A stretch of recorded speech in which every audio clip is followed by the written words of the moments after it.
Hello, everyone. My name is Jane Walker, and I would like to welcome you to the webinar on Standards of Excellence for Family-Run Organizations. Today's webinar is presented by the Family-Run Executive Director Leadership Association, otherwise known as FREDLA. FREDLA is a core partner in the Technical Assistance Network, or TA Network, for Children's Behavioral Health, funded by SAMHSA. Listed on this slide are the 10 other core partners in the TA network. FREDLA is a relatively new organization, started in 2013 by 16 executive directors of family-run organizations for the purpose of building leadership and organizational capacity for family-run organizations. We have a number of distinguished presenters with us today that you will be hearing from very shortly.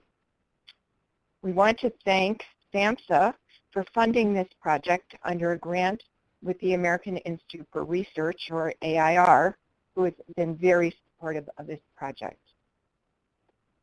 As you see, the content of the material here does not necessarily reflect the views or opinions or policies of SAMHSA or CMHS. So we're talking today about standards of excellence for family-run organizations. And standards of excellence actually exist in many sectors, including business, industry, journalism, healthcare, to mention just a few. As I was researching standards of excellence, I came across the welders and pipe fitters standards of excellence, as well as standards of excellence for window, door, and skylight industry. So standards are very common practice, and standards are developed within a sector to set the bar for everyone to strive to achieve.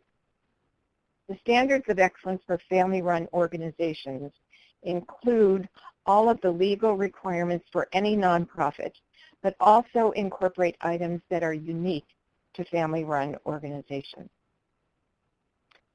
The process for developing the standards was truly field-driven. The idea for standards of excellence originated from a group of family leaders and was guided by our advisory group that you see listed here. Paul Cornelis from Alaska Youth and Family Network, Joy Hogue, Mississippi Families as Allies, Hugh Davis, Wisconsin Family Ties, Sue Smith, Georgia Parent Support Network, Tony Donnelly, Family Involvement Center, Arizona, Susan Berger, Families Involved Together, New York State, and Darren Harris, the Kaya Youth Project, Louisiana. We really thank them. They put in a number of hours on this project, and it was their input that made these standards as terrific as they are.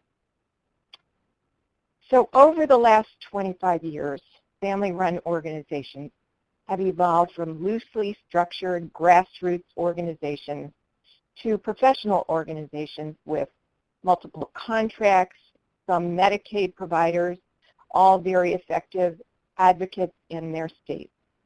Family organizations are much more visible, and more is being asked and expected of family organizations.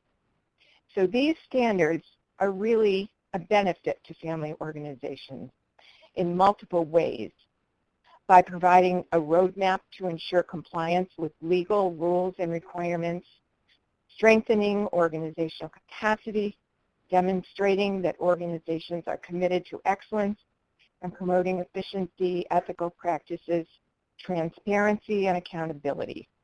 All of this, we know, is critical to funders and contractors. The standards are also important to be shared widely with staff members in your organizations, volunteers, as well as, and most importantly, board members.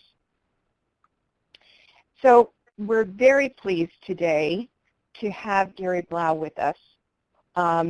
He is someone who needs no introduction to family organizations.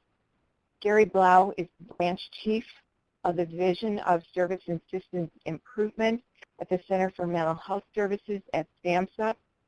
but we know him not by his title, but rather by his commitment to families and youth-driven care, family voice, and family-run organizations. Gary, I'll now turn it over to you. Well, thank you very much, Jane. I very much appreciate the opportunity to share a few words as part of this webinar, and also really to share some excitement about what FREDLA is doing, particularly for family-run organizations, and also because of the work that they're doing to support families all across the country and participating as technical assistance, resources, and working very closely, obviously, with the Technical Assistance Network to help support our grantees, as well as many others all over the country who are interested in creating services and systems that work in terms of children's and youth mental health kinds of issues, and that's tremendously important. I think not just for the systems of care grantees themselves, it's also important for a host of other things, and that really does, I think, lend the support to so much of the work that we're trying to accomplish here at SAMHSA, and certainly as part of my branch. Family-driven care, and I think the whole concept of this standards of excellence, is one of the tremendously important core values of systems of care. And we talk very definitively about family-driven, youth-guided care, culturally and linguistically competent services. I mean, the importance of the use of evidence and evidence-informed practices all coming together. And clearly, FREDLA has been a critical component and is part of the overall family movement, and is now carrying the banner, really, I think, in many respects, and becomes the voice for families and children across the country. So that's really, really critical. And we do this in a partnership way, whether it's through FREDLA or other family organizations or our technical assistance activities. As people, I think, have known, that SAMHSA has supported family organizations for a long time. We really had sort of, it predates even some of the early system of care work when SAMHSA started to support the concept of having statewide family networks across the country. This occurred starting in the late 1980s.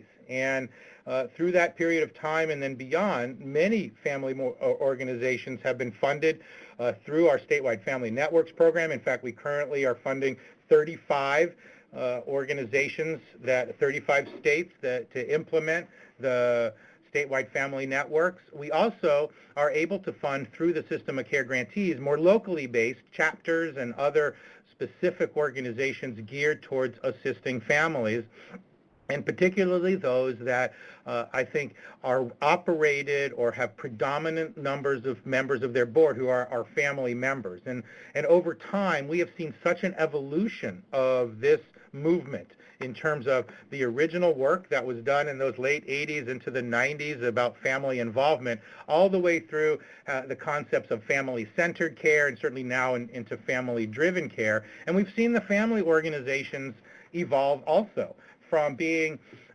very much the grassroots, loosely structured organizations as they were, and many of them now have evolved into being much more robust organizations, many of which can actually bill Medicaid or have become Medicaid or other kinds of service providers connected to managed care companies, connected to fee-for-service arrangements, even now in some of the commercial products across the country that are engaging the services of family members, and whether it's through formal structures of parent support providers or through other means of technical assistance and training kinds of things, or even less formal ways of advisory boards, we've seen the family organizations really evolve into, I think today, which is a much more vibrant and connected groups. And FREDLA now has had such an important component with this. And really it's time, and our perspective, that family organizations really begin that move to the next tier, to looking at, as Jane was describing, the business operations of what it takes to run these organizations, effectiveness, data points, transparency, sustainability, the back office kinds of things that are so critical to the sustainability of the family organizations themselves. And that's why when Jane and Tom and others from FREDLA, as far as the leadership were concerned, came and had this conversation about, well, it really is time to consolidate the information that we've learned over the years that have been done in various TA activities about planning for the future, planning those business models, into this concept of a standards of excellence, where this is how family organizations can extend or take that next step. It is. It's time to go to the next level, and through these kinds of standards, this is how folks can do it, and really focusing on the specific elements that it takes to create successful organizations. And that's why, SAMHSA jumped on this, and as you saw from that original slide, through one of our technical assistance contractors, which is the American Institutes for Research, was able to identify some funds to assist FREDLA in their quest to consolidate lessons learned to create this new iteration of standards of excellence across all of the different areas that should be important, be it mission and governance and finances, all the way through operational management and some of the critical pieces like human resources and management of organizations. So all of that, I think, is really that next iteration. And at the same time, the key from our perspective was, number one, operate like a business, and number two, still maintain the roots as family organizations, that passion, the commitment, the advocacy, and educational frameworks, the training, the support that folks provide to families is so critical. And that's a real balance now in this environment where we're all being pushed on developing rationale justification for the kinds of impact that we have to have, be it through our data points and how many people, process measures that we've helped versus the outcomes that can we point to say, because of this work and because of family-run organizations, we know, or at least that we have data that indicates that outcomes for family members have been improved. Now, I think that this recent iteration, that the 12 standards that have been developed by FREDLA as part of this process are now blending the business standards that I think are required of all of the nonprofits with the core values, as we're mentioning, about being a family organization, to really put it together in one document so that all family organizations, big or small, old or new, can use this to make their organizations stronger and vibrant going into the future. And that's why SAMHSA supported this effort, and why we will continue to support getting the word out and helping family organizations grow, thrive, and sustain into the future, which is so critical for all of us. So I wish you all the best as we're rolling out the standards of excellence, and just know that my branch here at the Child, Adolescent, and Family Branch, along with the work that we do at SAMHSA, is committed to continuing our work to help families and family organizations. So with that, thank you very much. Gary, thank you for lending your support, financial and moral support, to developing these standards. I know you have an extremely busy day. He dashed out of a meeting to join us for this call very briefly. So we thank you again, Gary. My pleasure. I appreciate it. All right. I mentioned to you earlier that standards of excellence exist in many sectors, and the Maryland Association of Nonprofits developed such standards many years ago for nonprofit organizations in Maryland. Amy Coates-Madsen is the Director of Standards for Excellence Institute, a national initiative to promote the highest standards of ethics and accountability in nonprofit governance, management, and operations, and to facilitate adherence to the standards by all organizations. The Standards for Excellence Institute is a program of the Maryland Association of Nonprofit Organizations where Amy has served for more than 16 years. Because the Maryland Association of Nonprofits was really a pioneer in this field for nonprofits, we thought it would be very helpful to hear from Amy Coates-Madsen, who has been using standards of excellence with nonprofit organizations for some time. So Thank you, Amy, for joining us, and I turn the webinar over to you. Great. Well, it's my pleasure to be with all of you today. As Jane mentioned, my name is Amy. I work with the Standards for Excellence Institute, which is a project of Maryland nonprofits, and we are pleased to be kind of highlighted in the model that we've developed as you think about your own standards of excellence for your community. I guess I guess my bio is a little bit outdated. I've been with the association for 20 years and have been involved in the Standards for Excellence program since its beginnings, where we started with research and development of this program in 1996, launching the program in 1998, and it has undergone several enhancements and revisions over the years, including most significantly our new version 2.0, which we launched just about a year ago in May of 2014. So let's see.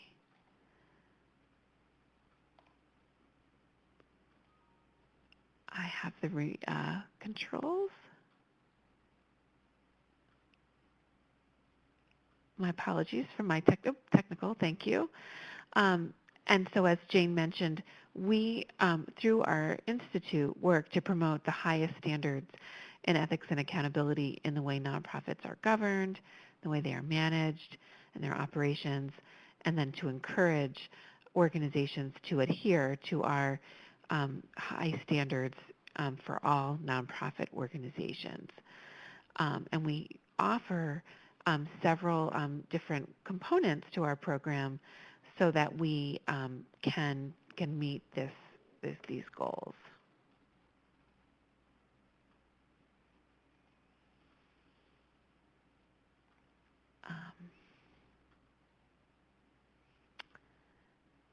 Okay. And so looks like the components that we offer for the program include the centerpiece for the whole effort, which we call the Standards for Excellence and Ethics and Accountability Code for the nonprofit sector.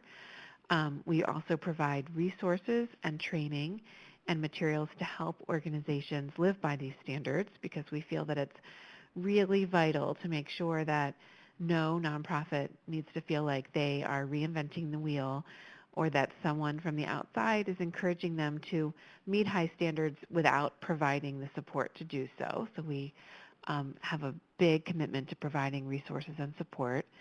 We also offer a voluntary accreditation and a recognition program where organizations can be accredited for meeting all of our standards. And then we also provide some work in the area of educating the public about standards in nonprofit organizations and around excellent governance and management in the way that nonprofits do their work. Our standards, the Standards for Excellence and Ethics and Accountability Code for the nonprofit sector, are divided into a couple different parts.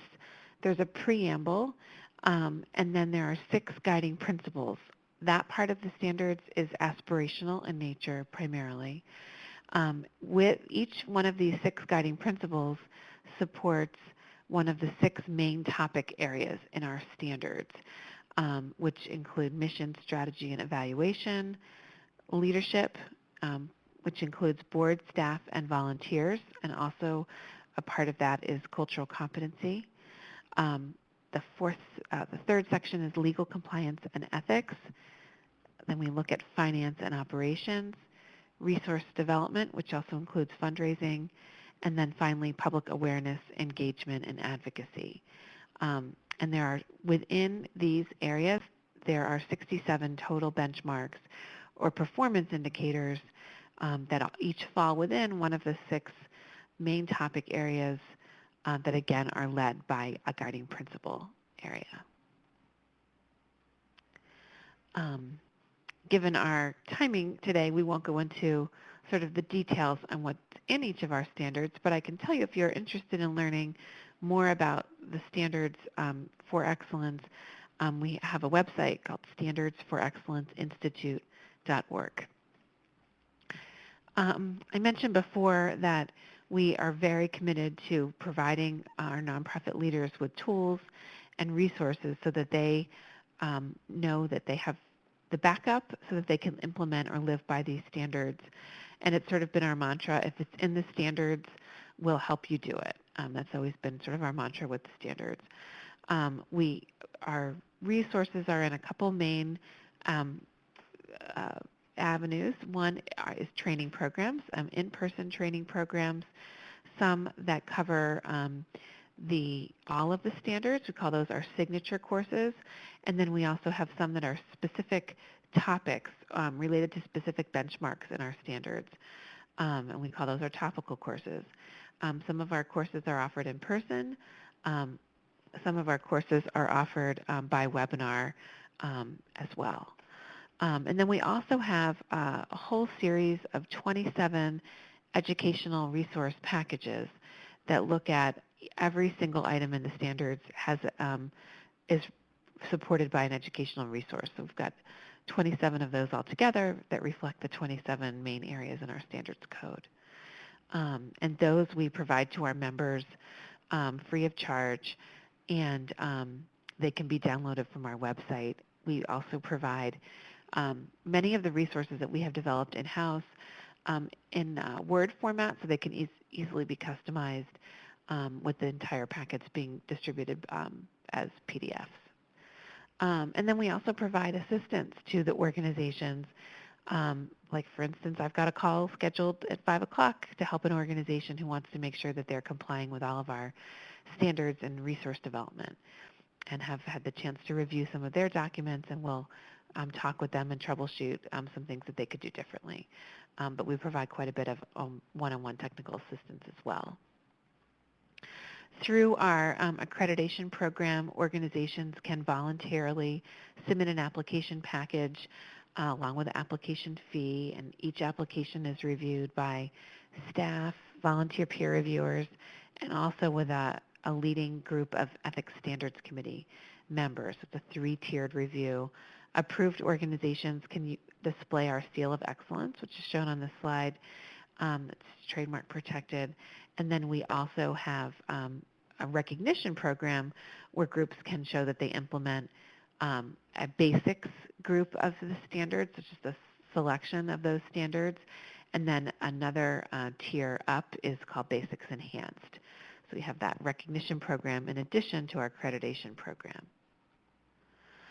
We also provide some work in terms of our public education campaign, educating the public about characteristics of well-managed nonprofits, increasing the public's understanding of nonprofit organizations, and helping donors find out and encourage them to support organizations who've gone through the program. And then finally, I wanted to mention how we deliver this program. We have memberships that are available to organizations that want to join the Standards for Excellence Institute and our parent organization, Maryland Nonprofits. We also have developed a cohort of about 80 individual consultants who are individually licensed to offer Standards for Excellence training and consulting to organizations who want to have excellent management and governance. And then we also have a program called a replication program, where we license this program to other organizations that serve either the nonprofit sector or subsector of the nonprofit community in a specific defined jurisdiction. So we've got about 12 partners right now.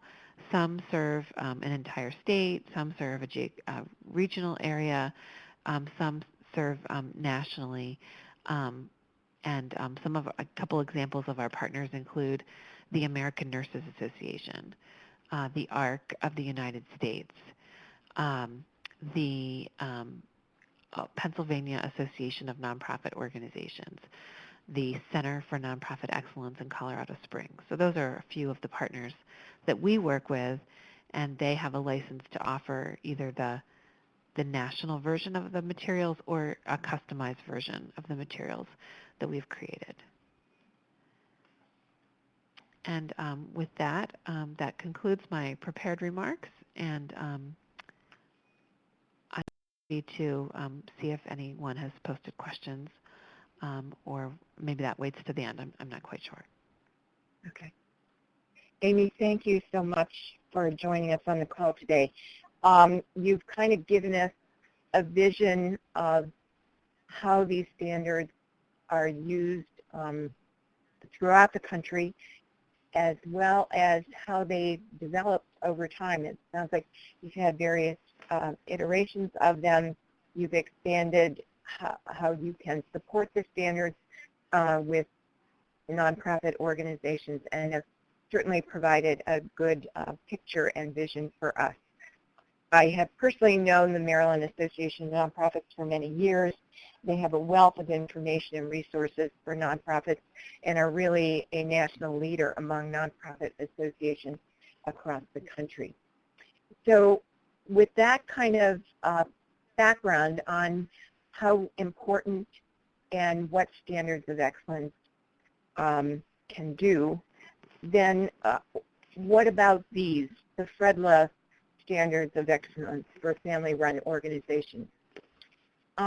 You can open on the webinar, you see at the bottom standards of excellence final. That is where you can open the standards of excellence right now. If you want to download them, they'll be on the FREDLA website as well. There are 12 standards for family-run organizations, and at first glance, the standards can appear daunting. But once you read through them, you will see that you may already be doing what the standards call for, and that's a good thing. You will undoubtedly see things that you're not doing or could be doing better, and that's to be expected. The standards are there to help your organization identify what areas you need to focus on going forward. The family-run organization standards are divided into 12 categories, and within each category there are recommended steps to meet the standards of excellence. They recognize, and we recognize, that organizations are at various stages of growth and development and may be much further along in one category than in another category. They are a tool for family-run organizations to identify specific steps to achieve a higher level of accountability, transparency, and effectiveness in all categories. Here are the 12 categories, and they range from mission to operations and everything in between. We're not going to go through all the standards today, as you can read through them yourself. But at this time, I'd like to turn it over to Melissa Pearson, the project coordinator for FREDLA, who's going to focus on just one area of the standards and how you can apply the standards for your organization. Melissa? Thanks, Jane. So as Jane provided an overview about the standards of excellence, I'm going to focus the next few minutes on how do the standards work, and really trying to drill down in the human resource section to give you a sense of what's in the standards and how might they apply in the context of family organizations' day-to-day operations. So we, as Jane mentioned before, we developed these standards as a way of promoting professional and sustainable organizations that positively impact the lives of children, youth, and families. And it really is our hope that these standards are a tool for you and your organization as you look to strengthen and further develop the ability to achieve the goals of your organization. So let's start by taking a look at the human resources section. And this section really focuses on the policies and procedures necessary for a family organization to operate successfully. And we're not going to look at all of the items. If you download the Standard of Excellence, you'll see that there's a lot more specific items under the human resource category than we're going to go into, but for the sake of this webinar, we've selected some key pieces we wanted to try to highlight to give you a sense of how we see these standards serving as a resource to your organization. So personnel policies and procedures, as you all know, are important to any organization. But for family organizations, it's really critical that policies and procedures are developed in accordance with the values, vision, and mission of the family organization. And Gary mentioned in his remarks that family organizations work really hard to promote family-driven, culturally responsive, and community-based care. But we really need to make sure we also incorporate these values in the inner workings of the family organization. And so by doing that, we demonstrate a level of investment from the organization that is being committed to making their employees the most valuable resource that they can be. When developing personnel policies and procedures, be mindful of the fact that many of your employees will be family members with lived experience. And that means that as you develop policies and procedures, this should be taken into consideration while also being mindful of the goals the organization has and is seeking to achieve. So for example, when you're looking at hiring for positions such as for parent support partners, it's important that you employ family members with lived experience.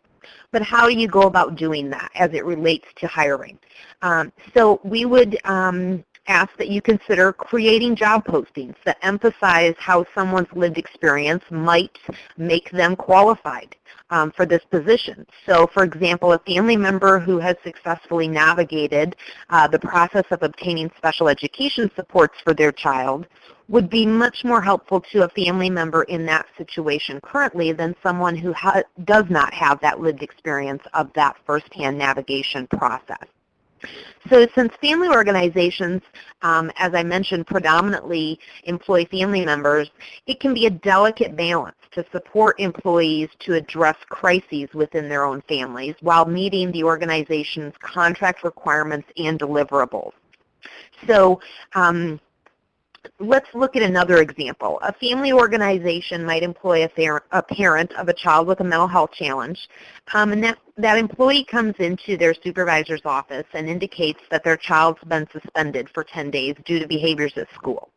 The employee indicates that they feel they will need to take the next 2 weeks off from work since they do not have child care due to the suspension. So how does a family organization handle something like that as it relates to these standards? By developing policies that address situations like this, it helps the family organization meet their responsibilities while also providing a supportive employment process for the staff. So some family organizations have chosen to address this by creating spaces within their office where employees might be able to bring their children when they're unable to attend school. By allowing flexible schedules to accommodate appointments with doctors, therapists, school meetings, other appointments. And when possible, family-run organizations are developing large enough pools of direct support staff members to accommodate temporary leaves of absence for other staff members and the ability to really kind of have staff step in and pick up some of the families that that individual might be working with to allow that individual to focus on the crises that might be occurring at home. So let's take a look at a couple of other items under the personnel policies. This first one focuses on when family organizations hire more than one family member within an organization.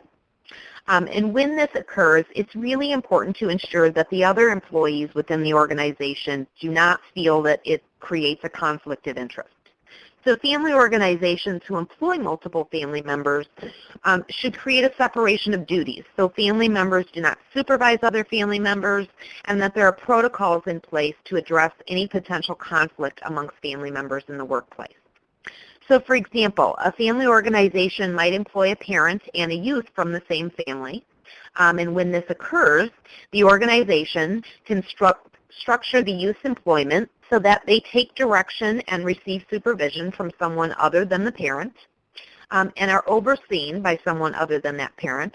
And in the event there's a conflict, the family organization might have a policy in place that supports the youth and the parent supervisors to address the issue individually with each employee, to ensure that they're providing support for the staff while also maintaining a professional and high-quality support program environment for the rest of their employees.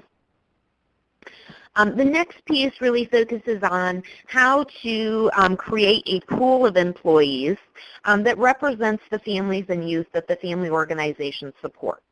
So in order to do this, the family organization has to develop strategies that identify these families and youth. Many family-run organizations have addressed this by creating trainings, events, and learning opportunities for family members and youth to become more informed about child-serving systems and how to effectively advocate. Then, when the organization seeks to employ new employees, family members and youth who have successfully completed these organizational training programs or attended the organizational events can be an initial pool of applicants to recruit from.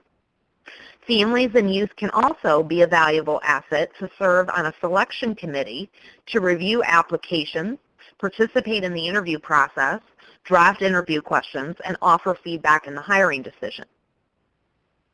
So as you can see, just with the 5 items that we've talked about and examples of those, there are a lot of ways that you could implement these standards while maintaining a culture within the organization that is consistent with the vision, values, and mission of your organization. I'm now going to hand it off to Sue Smith. Sue is the Executive Director of the Georgia Parent Support Network, and she's going to share some thoughts with you as a director of a family organization, but also as a member of the Standards of Excellence Advisory Board. Sue has a long history of running a family organization and is one of the original leaders in the family movement, and we were very fortunate to have her assistance in the development of these standards. Sue, I'll turn it over to you now. Good afternoon, everybody. Where were all of these things the last 27 years, I got to ask you. I was reading this as we helped develop it and thinking, oh my gosh, this would have been so helpful all of those years ago. And I was looking down the names of the people who are on the call, and I was thinking, how many times have we together called each other, talked to each other, strategized together to develop or to help each other or to do exactly what some of this does. To me, I think it's setting the framework for our future development. I am making it easier for those behind us, those coming next in this movement, and kind of raising the bar. I was just leafing through some of this as everyone was talking and thinking this is like an outline for, and I'm sure that's the idea, but I can pick up any piece of it and think, evaluation, well, I need that now. I've enjoyed the human resources piece. Standards of excellence. I would, isn't that what we all want most? To be the very best we can be for our families and children and the people who depend on us. And we have learned by, I don't know, what would you call it, trial and error, and sometimes just trial, all of these years, and really, really, really appreciate the work and the thought that has gone into this. And another thought I had was, it would be interesting to know if we knew all the years that everybody had that's listening, that's a part of this today, how many years of service do we totally have represented here? It would be an awful lot of hundreds of years. And I kind of see this as the next step where we're moving to. I like it better when we can all talk together because I wonder what you guys are thinking. The first one I see here is the one that I've been struggling with forever. Board composition, 51% of majority family members. And just recently had technical assistance on and eagerly await to see what that looks like, the outcome of that. We all struggle with the financial piece. So from your own perspectives, I know we do webinars and we get off the webinar and we go, well, that was nice. But I truly think that here we have been handed a tool which will take us from where we were, shorten the struggles, and keep us going. I really don't have more than I can say. I encourage everybody to make this your go-to. I'm going to make it part of our strategic plan beginning to end and customize it for us. And I think we'll be touching areas we've never touched before and doing, a better job of it. We have tried hard, but over the years, I'm sure we all experience the same thing. We work very hard and we'll be doing really well in one area and then another area slips and it isn't right exactly where we want it to be. So I just thank everybody, amazing attendance, and thank you for the opportunity to share this with you, and hope we'll be calling each other all over the country talking about it as we always have, because after all, when we get together, it's like the big family reunion, right? And I'll just turn it back over because I don't have any other words of wisdom. It's all here. We just need to use it. Use it and have it as our go-to. Thank you. Thanks, Sue. I appreciate that. You have so much wonderful words of wisdom, and I think it's really important. We were really appreciative of you and all of the rest of the advisory group members for all of your expertise, and as you mentioned, all the years of experience you guys brought to this process of developing these. So as Sue mentioned, we really, really do hope that this is a tool for you, and that it does create a framework for you to operate within, to strive to always do better for your organization and for the children, youth, and families that you serve. As a way to provide some ongoing support, technical assistance, and a peer learning group around these standards of excellence, FREDLA's developed a standard of excellence community of practice that I'd like to talk with you a little bit about. The community of practice will be an online peer learning group for executive directors or executive leaders of family-run organizations who are interested in a shared learning process that supports each individual and their organization to further explore the standards of excellence. The community of practice will specifically focus initially on the human resource section of the standards. However, as we go forward, as the community of practice continues, we may move into some of the other areas of the standards once we've completed the human resource section. The specific, as I said, the specific focus will be on human resources, and this might include everything from personnel policies and procedures, hiring practices, strategies for dealing with disciplinary and termination protocols, benefits to employees, and a lot more. The community practice will take place between July and September. Participants of the community of practice will be asked to complete a poll indicating the top 3 areas within the human resource section that they would like to focus on.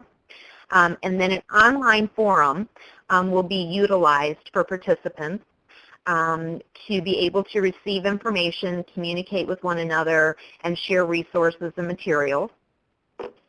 We will also, during the month of July through September, through this online forum, an opportunity to create a shared learning group for peers.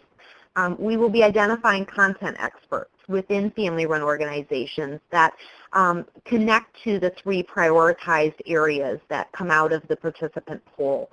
And those folks will be engaged to really help us provide specific strategies and technical assistance and suggestions around specific implementation needs of the participants within the community of practice. In the event that we identify that there needs to be actual calls connecting folks to share information or have more specific conversation in addition to the online forum, those will be able to be requested through the community of practice. And we will facilitate those. For folks who are interested in getting more information about the community of practice and getting signed up, You can email me. My information is right on this slide. You can email me directly, and I will send you a document that specifically spells out exactly what's involved, what to expect from the community of practice, and how you can get signed up for the online forum board through pro boards that we've set up. So, and you can contact me as soon as this webinar is over. We will be starting to get people signed up and looking forward to getting that community of practice launched in the next week. So I am going to now turn it over to Jane for final comments. So we wanted to, Colin, if we can open the lines, if there are any questions from anyone. As I say, you know, you have the standards there. It's going to take a little bit of time to read through them, digest them. They are, they'll be posted on the FREDLA website.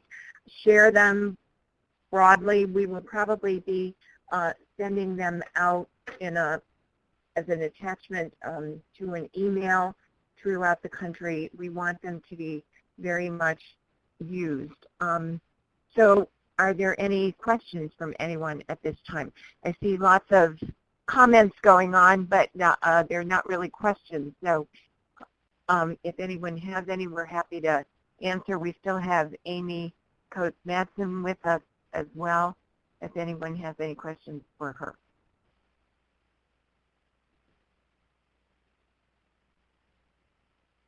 We have a few people typing, not sure.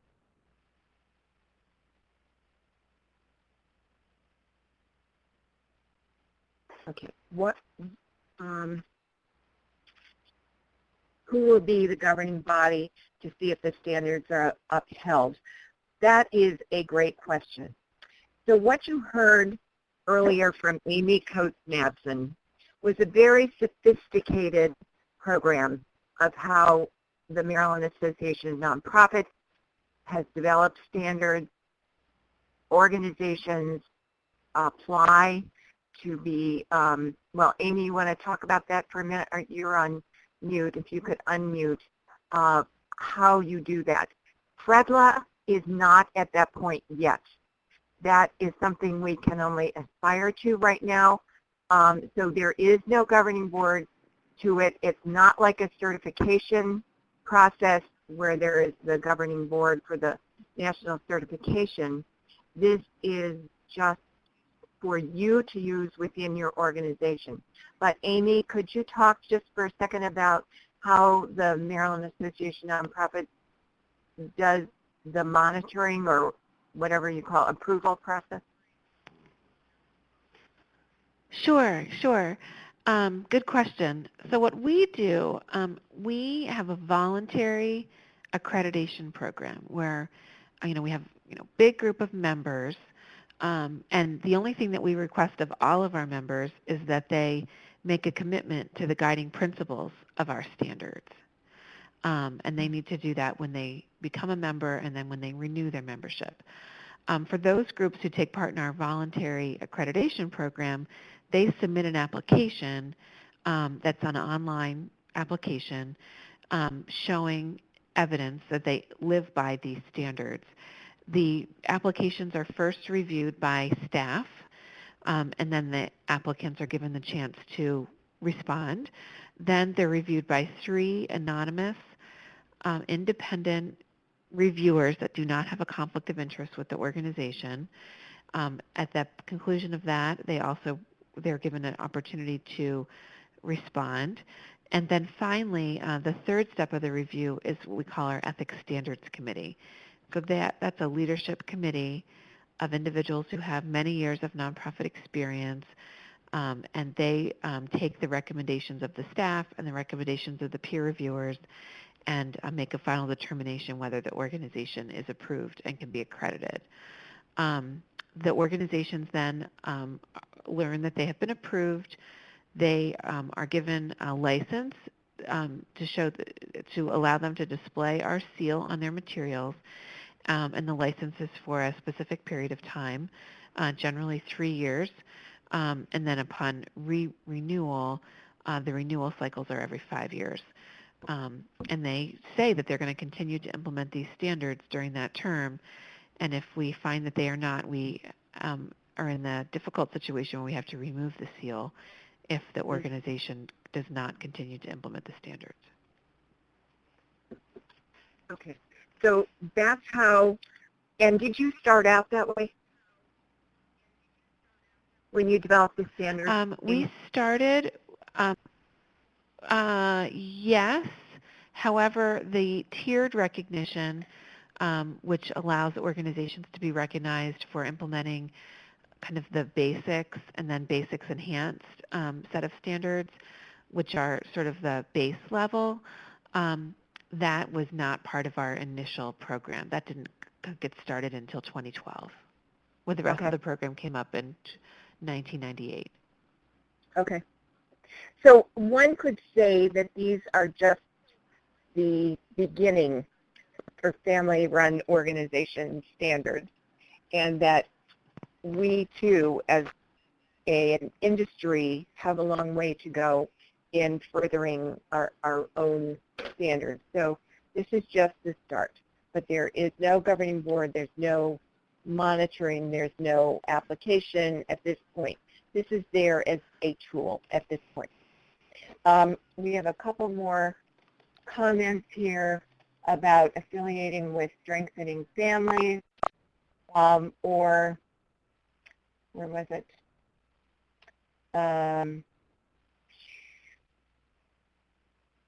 TAPRS. No, there hasn't been any discussion to that point. We have been solely focused on developing the standards and getting them out to you. All those things are very excellent food for thought going forward. So a question, over time, many organizations have wrestled with tension between backgrounding, criminal background checks, requirements, and authentic lived experience, who have in fact some prior involvement with criminal justice.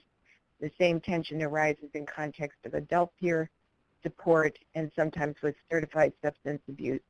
I appreciate your standards that the organization requires background checks and review of driving records, if applicable, of all potential new employees and annually thereafter. I assume that probably pertains to, I lost it.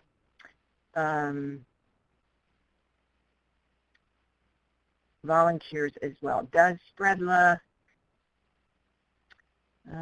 does FREDLA offer guidance and do provider qualification requirements, make allowances to balance risk, and to assess PSPs who may indeed have such experience to drop them in support of other families? That question was submitted by Frank Ryder. I know it's an issue that comes up repeatedly. This would be a perfect topic for the community of practice to address. Yes. And could certainly be put on that list. I know it came up many times when I was directing a state organization.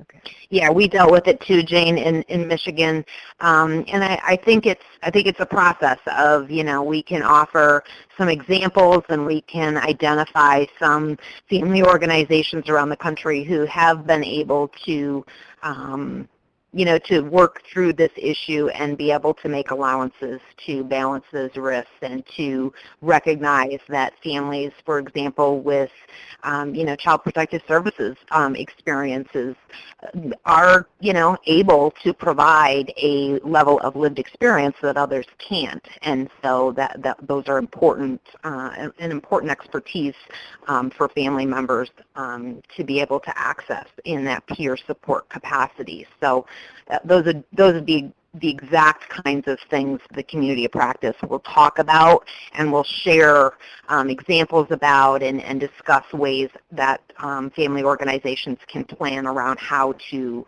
accommodate those issues. So there is a question about what will the community of practice accomplish between now and September? Well, and I think that, as I just said, that's part of the issue is that the folks who participate in the community of practice, it really will, our hope is that we're creating a shared learning environment for directors and executive leadership to learn from one another, to tackle some of these standards that are challenging and maybe organizations have not been able or ready to kind of take on before. And the goal is really to create a space where through this shared learning process, folks can support one another, they can learn from one another, they can learn, share the lessons learned, we can share resources and materials, and we can tap into content experts around the country that can be a resource for folks around here, maybe someone, has dealt with the same issue and has figured out an effective strategy and can share how they did that with someone else and can be kind of that peer support person as folks identify implementation strategies to really put the standards of practice in place within their organization. And so that's really the goal is that folks who participate in the community of practice will, what they'll get out of it is the ability to identify strategies that will work within their family organization to put the standards in practice, and that will provide that support and consultation to be able to help them to do that. So what happens is we get calls all the time asking from an organization saying, does anybody have a policy on whatever, a personnel policy on this or that? And so we see the community of practice. And again, there are 12 standards where we've decided to only focus on one standard that's really all that's achievable between now and September, and to focus on the personnel issues. We just had a prime example of what are the unique issues that family organizations encounter all the time, no matter what state you're in. And so that this community of practice would share information about their particular policies, procedures, how they've dealt with it in their state. We already have a comment that the child welfare community from Pam Marshall has gone through this, and they have good information to share in this area. That's what the community practice is all about. Let's see, we had a further question about associating with CARF. All that's down the road.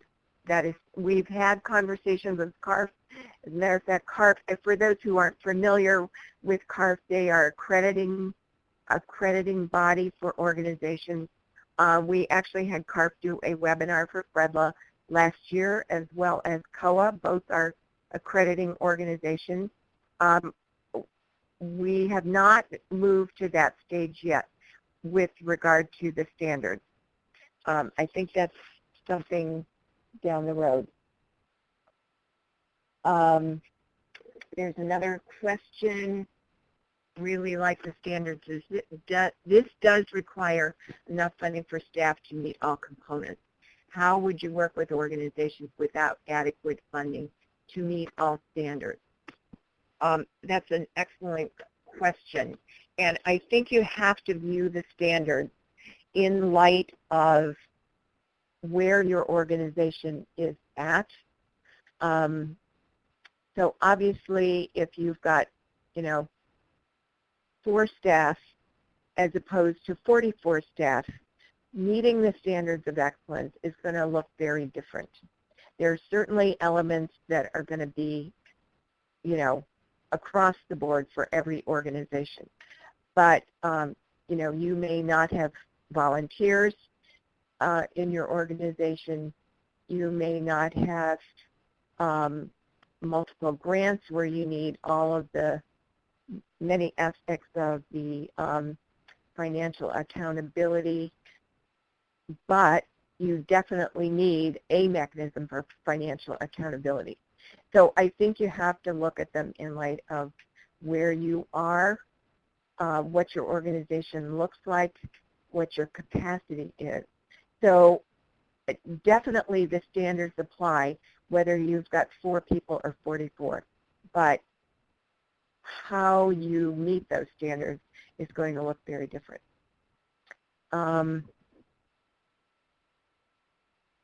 Okay. I see a lot of Janice Joplin and everything else going on. I'm trying to separate out. And I'm looking at our time as well. It is 3:30, and many of you know that immediately following this webinar, there is a call with Congressman Tim Murphy from District 18 in Pittsburgh, Pennsylvania. Our family organization in Pittsburgh, the Allegheny Family Network, is hosting Congressman Murphy right now, and he has presented federal legislation called the Families, oh my goodness, Families in Mental Health Crisis Act. And this is a national piece of legislation that's been somewhat controversial. FREDLA has not taken a position on it, but we want to inform everyone about the legislation. Questions have been submitted to Congressman Murphy, and he is in the Allegheny Family Network and will be responding to those questions on a conference call starting at 3:45. On the screen is the call-in number for that conference call as well as the access code. So with that, I would like to truly thank our presenters, Amy Coates-Madsen, Gary Blau, Melissa, Sue Smith, and thanks to all of you for participating on this webinar. We hope lots of you will sign up for the community of practice. I'm going to put Melissa's contact information up there again. It can be all that you want it to be, the community of practice. It's yours. So it can be fantastic knowing all of you on this call today, or almost all of you. So we hope you join. We're here to support you. And thank you again. And join us in a few minutes when we have a conversation. I'm going the wrong way. Conversation with Congressman Tim Murphy. Thank you, everyone. And thank you to the Institute and Colin for hosting this call. All right. Thank you.